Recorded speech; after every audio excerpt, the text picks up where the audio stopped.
कर्नाटकमधील उत्तर कन्नड जिल्ह्यातील कारवार किनारपट्टीवर बुधवारी दुपारच्या सुमारास एक स्थलांतरित समुद्री पक्षी आढळून आलाय।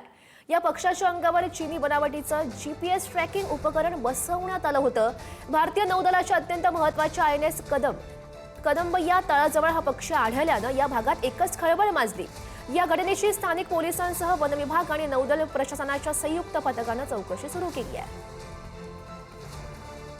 आणि या सगळ्या संदर्भात अधिकची माहिती जाणून घेऊयात। आमचे प्रतिनिधी सुशांत पाटील आपल्या सोबत आहेत। सुशांत, नक्कीच कर्नाटकमधील उत्तर कन्नड जिल्ह्यातील कारवार किनारपट्टीवर एक दुपारच्या सुमारास एक समुद्र पक्षी आढळून आला आणि त्या पक्षाच्या अंगावर एक चीनी बनावटीचे जीपीएस ट्रॅकिंग उपकरण बसवण्यात आलं होते।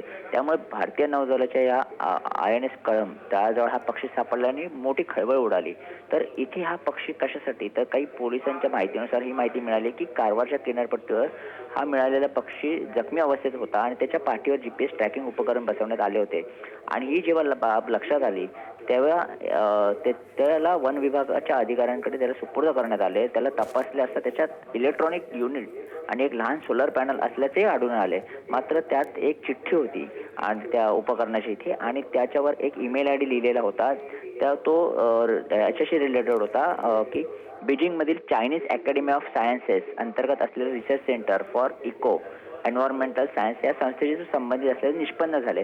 त्यामुळे आता आपल्यावर कोणी त्या नौदलाजवळ किंवा काय चीनी देशाची हेरगिरी सुरू आहे का, आणि याबाबतची आता माहिती अधिकारी घेत आहेत। नक्कीच सुशांत, खरं तर हा सगळा प्रकार बघता कारवार नौदल तळावर चीनची नजर आहे का असा प्रश्न आता उपस्थित होतोय। धन्यवाद दिलेल्या सगळ्या सविस्तर माहितीसाठी।